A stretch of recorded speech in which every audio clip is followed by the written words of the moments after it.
What's up, guys? I'm back. How you guys doing? Welcome to the Raw Review on Netflix for May 26, 2025.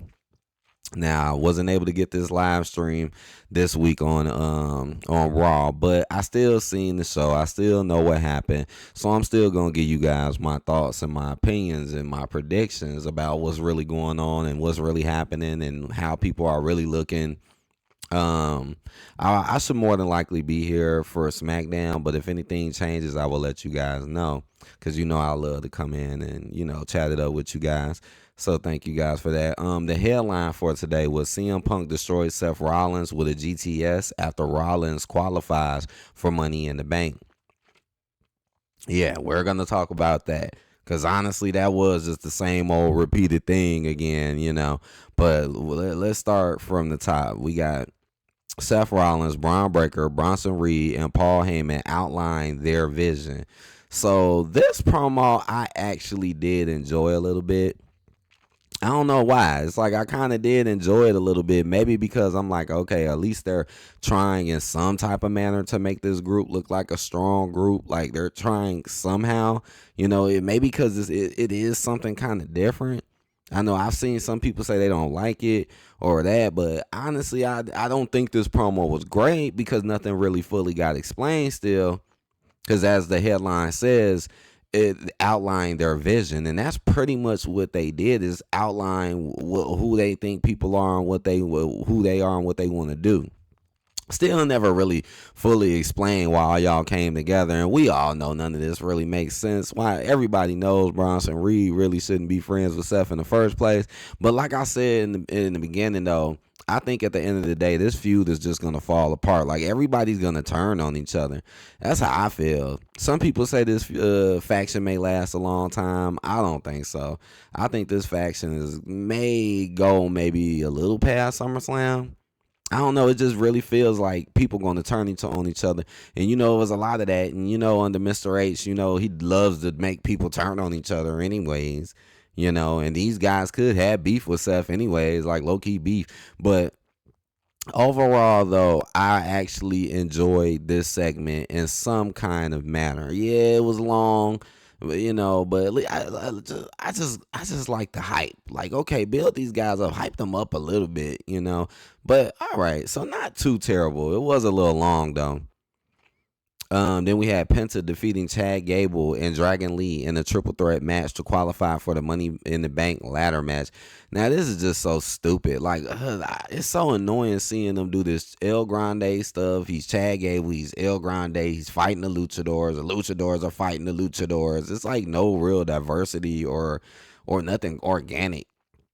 Like all y'all go over here now, all y'all fight Chad Gable. Now the match itself wasn't too bad. There was some little, botches there. I did see the stuff with Chad where he almost landed on his neck in the wrong manner. That this match didn't really play out that way. I didn't really like the storytelling in this match either. Like, why would just all of a sudden Dragon Lee and Penta just want to group up on Chad Gable just to turn on it? It's just, the storytelling in this match isn't good either. Then right, Vikingo comes out, attacks Chad Gable. Penta picks up the victory. So Penta couldn't even get a clean win in this. He can't even he got a win because Vikingo comes in and stops Chad Gable. Like, what is this booking is horrible. It's like, man, it's sad to see the same people constantly get booked horribly and never really given no shots or chances. It's kind of sad to see that, you know? And yeah, thank goodness Chad is okay. He did get busted open in the end. This was a very rough match for Chad Gable. Like, for real. Thank goodness he's all right. But, man, it's like, man, people were botching. That one where he almost landed on his neck messed up. But he was all right because he still came out and still did his moves and did that. But this was just a rough one for Chad. Like, he went through it. Oh, man, he went through it in this one. But okay, moving on. Penta wins. So now Penta is in Money in the Bank, guys. No Dragon Lee.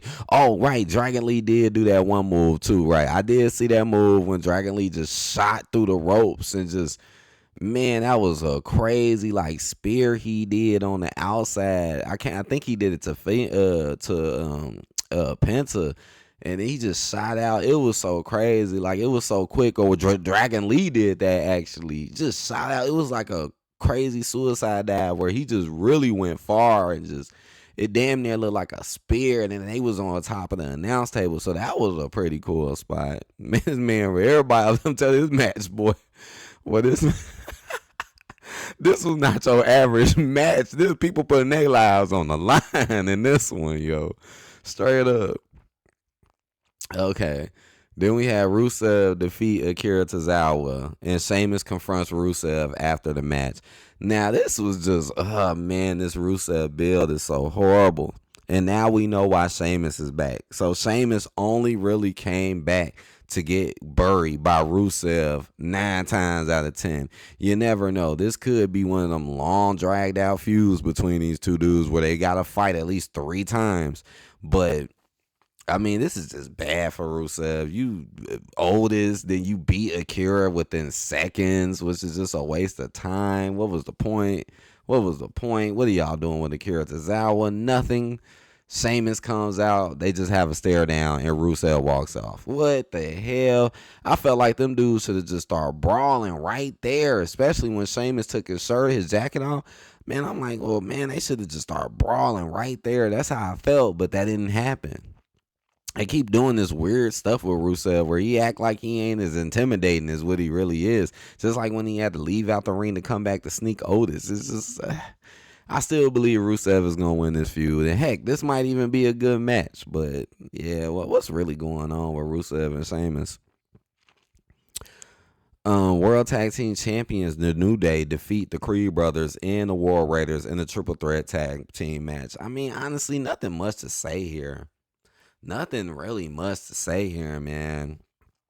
It still kind of blows my mind too that literally the New Day are like literally the only black people on Raw. Like, what in the world? Like, there's no black women on Raw, and the only black people you got on Raw is just the New Day. And then what a weird coincidence. The Street Profits, who are black, got the titles too, like the tag titles. So this is what he feels like here. Y'all just take these titles that bounce around that most people don't care about because they haven't been really built up in a long time anyways, even for the women. But we're going to talk about the women tag team title in a minute because that's been bugging me and bothering me with Liv and Raquel. But honestly, there ain't much to say about this match. This match really just didn't have no hype or nothing. I say the only thing that could have really made this match crazy is if the Creed Brothers would have won or something, you know. New Day won, they run off, okay. You know, I feel like the Raw needs really help with their tag division. I mean, SmackDown tag division can get a little annoying too, but Raw really needs some help or more proper building going on. Because I just really felt like this match was just thrown together. Like, for real. Then we had Jey Uso promised again to tap out Gunther. Like, this, it's hard to like this because but again, it makes me feel bad because these dudes, they really do deserve more. Like, Gunther deserves better booking. Jey Uso deserves better booking. Like, neither one of these guys are being booked to be better, but we got to see them fight again. Like, oh my gosh, man. I can't even believe they finna do this. The only reason why I think it might happen again, though, makes me think Gunther just gonna win it back. Because I don't really see them making Gunther fight Jay just to Jay retain. I don't feel like that, because that's like a big waste of time. You know, just like this segment kind of was. I mean, I love Jey Uso. I love his entrance. I love the YEET thing. I love the excitement and the charisma behind it. You know, but it's just sad how he just doesn't get booked in a way to build it up better. Like, you know, Mr. H and creative is just not giving him the script. I mean, you could clearly look at other characters and they get way more effort into their scripts. But then you look at Jay and Gunther and it's just horrible. Now, I know people were saying Jay seemed like he was running out of breath or he forgot his line. So that kind of messed it up too. And Gunther, just the same stuff. It's just the same stuff. I'm going to get you. We're going to do this. I'm going to do this. It's just the same stuff. I wish they gave these guys better and more. And when these dudes do fight again, which they more than likely will, y'all need to at least add some type of big stipulation to this match, right? It just can't be no regular match again. Something got to happen. Okay, let me see. Did I get all the backstage stuff? Right, the Judgment Day erupting chaos backstage. What happened with that? Oh, right, that was with Roxanne basically was doing the same old stuff. Here, you want chicken nuggets, you want me to rub you, just basically making her act like she just really likes Dominic, just like how they did with Liv. Just make Liv act like she really likes Dominic. It's just the same stuff, man. This is kind of sad, honestly, because we literally just seen Liv and Raquel play the same storyline. Now we're seeing it with Liv and Roxanne. So here it go. Roxanne just got on the squad. She just got to the main roster, and she's not really being built up or nothing. You just thrown in the Judgment Day just so you can add dysfunction to their group and have beefs with Roxanne and Raquel and Liv. But you're a part of the group. I mean, let's be honest. Roxanne was probably better off just on her own. Let's be honest. And Finn Balor is like trying to break this group up anyways. You see Finn Balor been showing favoritism to JD over everybody for I don't know how long. Just like when the show started, it's Finn talking to JD. Oh God, this is just bad. I can't believe they repeating this same old thing. Ugh, this is just going to now to the Liv thing though, real quick too. It's like, why are they holding their belts for so long? Like, it just bothers me how they make other people defend their titles so much. Like in the tag team divisions, like even the ones before them, like Jade and Bianca, and that, man, them tag team titles was getting put on the line a lot. Liv and them get it, and they only put it on the line once. Right? Only one time lost it, but then won it back the next day. And then they never put it up. Now I know some people like, well, they would Liv, she had to go shoot a movie. Okay, well, when she come back, she still could have did something within the tag team division. The tag team division in Raw was horrible because just like your last defense was against a team that's not even together no more, that was never really a team to begin with. You instead of doing something within the tag team division with the women, building them up or something, and on Raw, instead she's having singles matches with a Kyrie and did nothing with Raquel this whole time. This whole time did nothing with Raquel, but then as soon as Liv come back, she does something. This is just weird, and nothing, no tag matches, nothing. Come on now, this is terrible. AJ Styles dropped Chad Gable. I missed that part. I did. Well, I guess they're gonna have a feud. Karrion Kross mocked Sami Zayn. Yeah, I remember that. He basically told Sami Zayn that you are not gonna win any titles, and then Sami came back and was like, "Oh, I deal with you later." Low key, it almost had me feeling like Sami was gonna win the main event tonight, though. Like that happening, kind of made me feel that way a little bit, but I guess not. I guess they're trying to make Karrion Kross come off as the jerky type of dude, but he actually be kind of right about the stuff he be saying. But he be doing this every once in a while. Rhea Ripley promises to win Money in the Bank briefcase. Raw highlights. Oh gosh, Rhea. What's sad to me is there was no EO. So we get a match with a Kairi Sane, but there's no EO. EO was not even here. And last week, EO didn't even really do nothing last week either. So again, Mr. H and his creative with the terrible booking of particular stars. Like, why is EO just getting treated so bad ever since she's been champion? Just getting treated horrible. I mean, wasn't even on the show. I bet you there's some people who watched the show and didn't even think about EO because she never gets presented well. But then you got Rhea Ripley with these, she can at least get a good vignette in and talk about how she gonna win Money in the Bank, which she probably is. Now, but one thing that irked me about this Rhea Ripley vignette was the fact that I don't like how they are trying to make it look like that she might cash in on Tiffany too, when it's obvious she's just gonna cash in on EO. So stop trying to play games with people. Y'all ain't gonna do no Rhea Tiffany because they're both too favorited. Mr. H and them, they don't make favorites go against each other. Remember, he rather teamed them up, tagged them up. Remember. So I don't know why he trying to make us believe, oh yeah, I might come at Tiffany too. No, you're not. You're just gonna come at EO. Stop it. WWE pays tribute to you, and watch how they drag that out. Like, oh, we don't know who she's gonna pick, just like they did last year with Money in the Bank or with the Royal Rumble. Made you think you didn't know when you knew the whole time who they was gonna pick. You knew who Jey Uso was gonna pick. You knew who Charlotte was gonna pick. WWE pays tribute to the United States Armed Forces on Memorial Day. Okay, yeah, well, that's good. Salute to the troops. They showed them some sort of love. They normally do that. Jey Uso believes in Sami Zayn, so Jey did believe he was gonna win too. I did too. Right, Liv lost. Right, Liv went against Kari Zane over some simple BS backstage. Low loses because Roxanne comes out, and then that just forced dumb shit to add more aggression with Roxanne. So this is what you bring Roxanne on the main roster for? Wow, wow, this is just bad. Not creative at all. Um, Tom Sojourner and Burt Kreischer invade Raw. Okay, right. They was like tweaking with the Roar Raiders.